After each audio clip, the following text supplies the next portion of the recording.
ازيكم عاملين ايه؟ ان شاء الله تكونوا بخير. المرة دي هتكلم عن الميل والفيميل سكس هرمونز، وكمان هتكلم عن انواع الهرمونال كونتراسبتيفز. يلا بينا.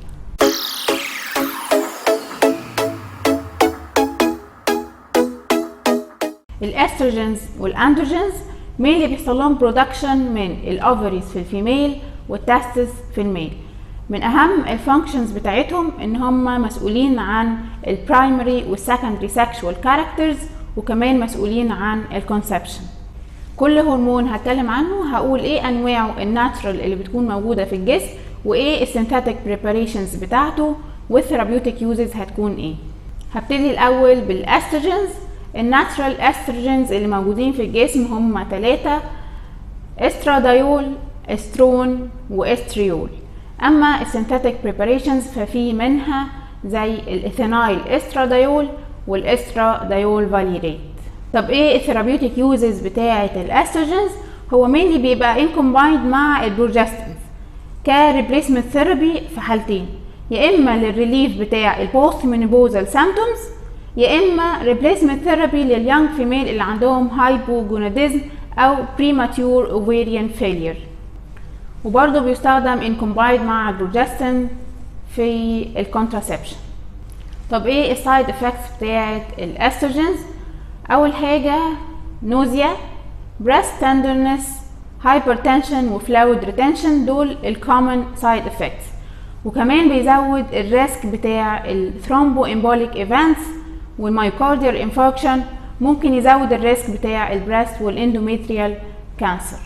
ففي حالات الومن اللي عندهم هاي ريسك للكانسر او ثرومبو امبوليك ايفنتس، الاستروجين بيكون كونترا انديكيتد لليوز بتاعهم في الحالات دي.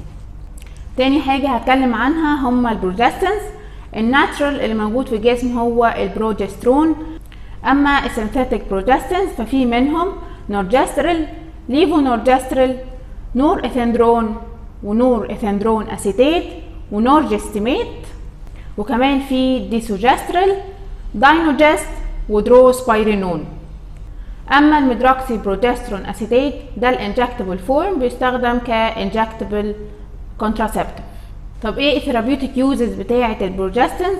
برضو زي الاستروجين في الريبليسمنت ثيرابي وللكونتراسبشن. ايه السايد افكتس بتاعه البروجستينز؟ هما مينلي بتكون هيدك وديبريشن وويت جين.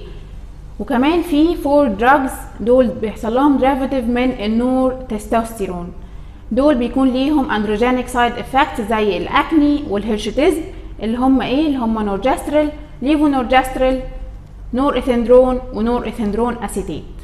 اما الدروسبايرينون ده بيزود البوتاسيوم ليفل في البلاد، فممكن يعمل هايبركاليميا لو استخدم مع دراجز تانية بتزود برضو البوتاسيوم.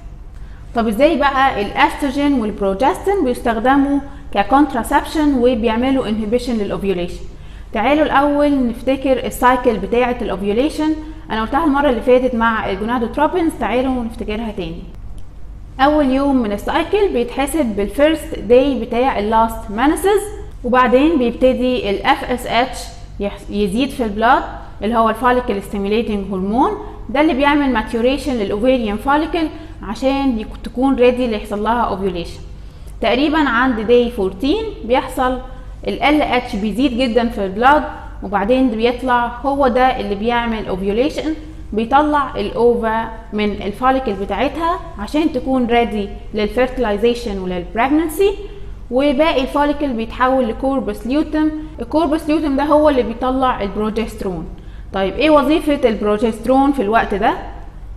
هو اول حاجة بيعمل ماتيوريشن وديفلوبمنت للاندوميتريوم عشان لو حصل فيرتلايزيشن يبقى الاندوميتريوم جاهز ان يحصل فيه امبلانتيشن.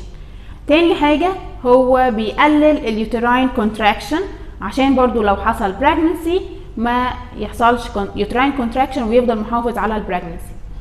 تالت يوز للبروجسترون في الوقت ده ان هو بيعمل نيجاتيف فيدباك انهبيشن للجونادوتروبينز اللي هم الاف اس اتش والال اتش عشان ينهبت الفيرذر اوفيوليشن. بيبقى كده في الطبيعي الهاي ليفل بتاعه البروجسترون والاستروجين في السكند فيز بتاعه السايكل هي بتعمل نيجاتيف فيدباك انهبيشن للجونادوتروبينز عشان تنهبت الفيرذر اوفيوليشن لحد ما السايكل تنتهي، يا اما بالبريجنسي يا اما بالمنسترويشن.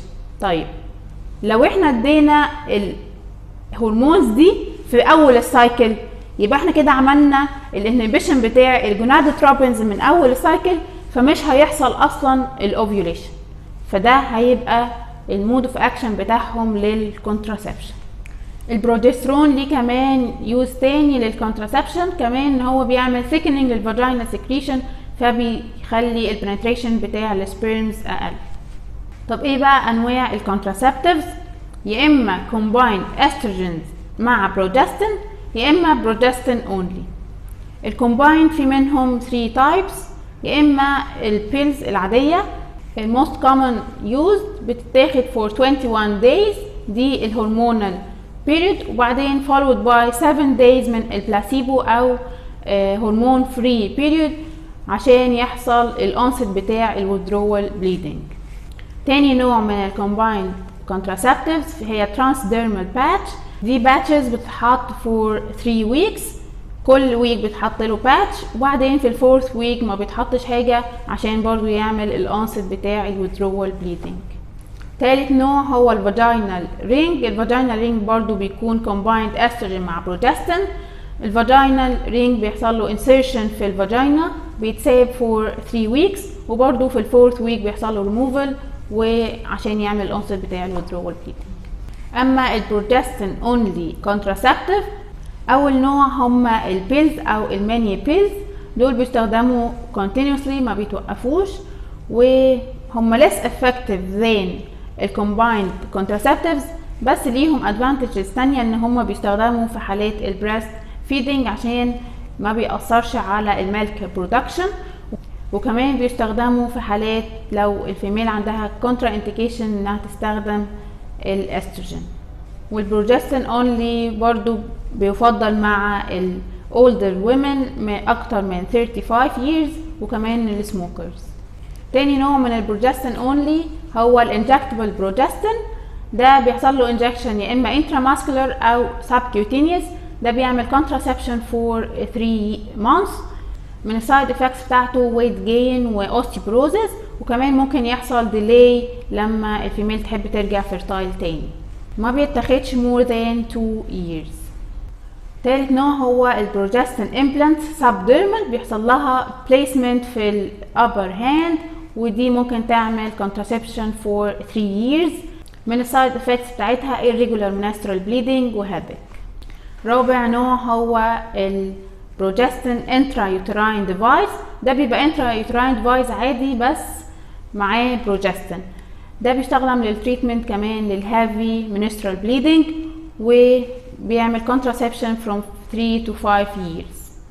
في بقى نوع تاني من الكونتراسبتيف اللي هو الامرجنسي كونتراسبتيف او البوست كويتال كونتراسبتيف، ده بيتاخد within 72 hours من ال unprotected intercourse عشان يكون more effective. طب ايه السايد افكتس بتاعت الهرمونال كونتراسبتيفز؟ هي نفس السايد افكتس بتاعت اليوز بتاع الاستروجين والبروجسترون، بس ليهم سايد افكت بالدراج انتراكشنز. لو اي دراج اتاخد تاني مثلا بيكون ليه اندكشن للهيباتيك انزيم، فده هيأثر على الافكتفنس بتاعه الكونتراسبشن. وكمان لو احتاجت الفيميل انها تاخد certain types من الانتيبيوتكس، ده برضو هيأثر على الجي اي تي نورمال فلورا، وهيأثر برضو على الافكتفنس بتاعه الكونتراسبتيفز. يبقى احنا كده خلصنا الاستروجينز والبروجستينز بالبريبريشنز بتاعتهم والثيرابيوتيك يوزز. ندخل بقى على الاندروجينز. الناتشرال اندروجينز اللي موجوده في الجسم هم تستوستيرون، 5 الفا دايهيدرو تستوستيرون، اندروستين دايون، ودي هيدرو ابي اندروستيرون. اما السينثيتك بريباريشنز ففي ديريفاتيفز من التستوستيرون اللي هم ميثايل تستوستيرون وفلوكسي ميسترون، وفي ديريفاتيفز من الدايهيدرو تستوستيرون اللي هم اوكساندرولون واوكسي ميثيلون. طب ايه هي ثيرابيوتيك يوزز بتاعه الاندروجينز؟ اول حاجه ريبليسمنت ثيرابي للهايبوجوناديزم في الميلز اللي عندهم مثلا تستيكولار فيلير. تاني يوز للانابوليك سترويدز ان هم بيستخدموا مع الديزيزز اللي بيكون فيها كرونيك ويستنج زي الهيومن اميونوديفيشنسي فيروس وكمان الكانسر. اما الان ابروفد يوز بتاع الانابوليك سترويدز طبعا للاثليتس والبادي بيلدرز اللي بيستخدموهم عشان يزود اللين بادي ماس والماسل سترينث. في دراج بقى اسمه الدانازول، ده ليه يوز مختلف عن باقي الاندروجينز.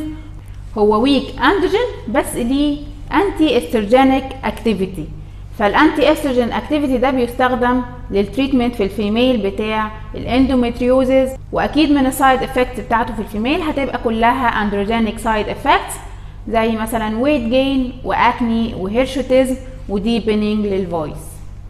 طب ايه السايد افكتس بتاعه الاندروجينز دي في الميل؟